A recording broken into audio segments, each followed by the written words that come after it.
इधर योगी के बुलडोजर ने दरगाह पर गड़गड़ाहट मचाई, उधर मौलानाओं में हलचल मच गई।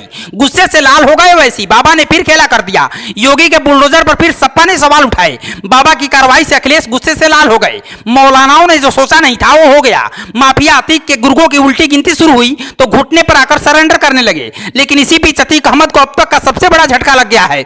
इधर जैसे जैसे अतीक अहमद के करीबी लोगों पर बाबा का बुलडोजर दौड़ रहा है, अतीक अहमद का बीपी ऊपर से नीचे हो रहा है।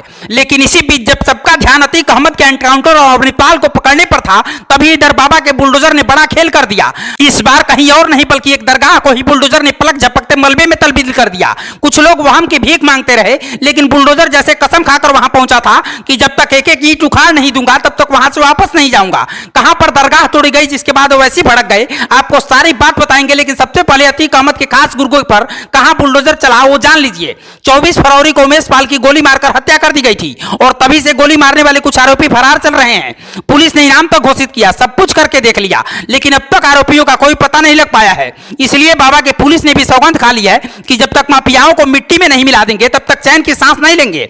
उमेश पाल हत्याकांड में शामिल शूटर और अतीक के करीबी मोहम्मद के प्रयागराज वाले दुकान और मकान पर बुलडोजर चला दिया गया। पलक झपकते ही मोहम्मद का आशियाना मिट्टी में मिल गया। अब तक इस हत्याकांड में कई आरोपियों के घर पर बुलडोजर की कार्रवाई हुई है और उनके काले साम्राज्य को गिराया जा चुका है। लेकिन इस बार जब प्रयागराज में बाबा का बुलडोजर गरजा, तब समाजवादी पार्टी के कुछ नेताओं के सीने पर सांप लौट गया और बुलडोजर वाली कार्रवाई को गलत बताते हुए वे योगी सरकार को घेरने की कोशिश करने लगे। लेकिन शायद वो भूल गए कि उमेश पाल के इन्हीं शूटर्स ने हत्या की थी और उनका भी एक परिवार था। आज भी उमेश पाल की मां आंखों में आंसू लेकर अपने बेटे का इंतजार करती है और कहती है कि मुझे तो बस योगी से इंसाफ की उम्मीद है और मुझे पूरा भरोसा है कि हर हाल में मुझे न्याय मिलेगा। जबकि उमेश पाल के बच्चे स्कूल तक नहीं जा पा रहे, उन्हें डर है कि कहीं उनके साथ कुछ ऊंच नीच ना हो जाए। लेकिन हैरानी करने वाली बात यह है कि आखिर उमेश पाल के हत्याकांड के आरोपियों को जमीन खा गई या फिर आसमान निकल गया। कोई कह रहा है कि आरोपी देश छोड़कर फरार हो गए तो कोई कह रहा है कि देश में भी अंडरग्राउंड हो गए। सच्चाई जो भी हो, लेकिन इतना तो तय है कि जैसे जैसे समय बीत रहा है उत्तर प्रदेश पुलिस के सब्र का बांध भी टूटता जा रहा है।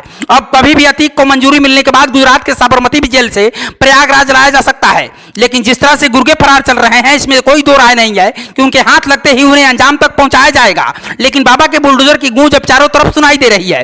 पहले तो उत्तर प्रदेश में ही बुलडोजर अपनी कार्रवाई करता था, लेकिन अब इसकी हनक मुंबई तक पहुंच चुकी है। वहां पर एकनाथ शिंदे सरकार ने मुंबई के माहिम में समुद्र तट पर बनी रहस्यमय दरगाह पर बुलडोजर चला दिया। प्रशासन की टीम सुबह सुबह दरगाह पर पहुंची थी। इसके बाद सबसे पहले ढांचे को गिराने का काम शुरू किया गया। 12 से 13 मजदूर हाथों में हथौड़ा लेकर, चीनी लेकर पुलिस बल के साथ पहुंच गए। उन्होंने शुरुआती काम किया, लेकिन असली काम को बुलडोजर को करना था। तुरंत 2 बुलडोजर भी वहां पहुंच गए और दरगाह को मलबे में तब्दील कर दिया। लेकिन क्योंकि अब रमजान का महीना शुरू है, इसलिए प्रशासन भी पूरी तरह से अलर्ट दिखाई पड़ा। 1 घंटे के अंदर ही पुलिस ने दरगाह को तोड़ डाला, फिर उसके मलबे तक को हटा दिया। तब उस समय किसी के कानों तक भनक नहीं लगी, क्योंकि पुलिस ने क्या किया, सीधी भाषा में कहें तो रातों रात दरगाह गायब हो गई, किसी को पता तक नहीं चला। लेकिन जैसे ही इसकी खबर कुछ मुस्लिम धर्मगुरुओं को मिली, उनका पारा आसमान पर पहुंच गया। उन्होंने महाराष्ट्र सरकार पर निशाना साधा। लेकिन एक कहावत है कि तब पछताए होत क्या जब चिड़िया चुग गई खेत। प्रशासन अपना काम कर चुका था और अब इस कार्रवाई पर राजनीति करने वाले लोग अपना काम करने में जुटे थे। लेकिन कुल मिलाकर बुलडोजर वाला कॉन्सेप्ट जो योगी आदित्यनाथ लेकर आए थे वो बाकी राज्यों में भी खूब काम कर रहा है। ऐसे में इस बुलडोजर प्रकरण पर आपकी क्या राय है, हमें जरूर बताइएगा। और अगर आप भी योगी के बुलडोजर मॉडल को पसंद करते हैं तो इस खबर को शेयर कीजिएगा। ब्यूरो रिपोर्ट, पूर्वांचल समाचार।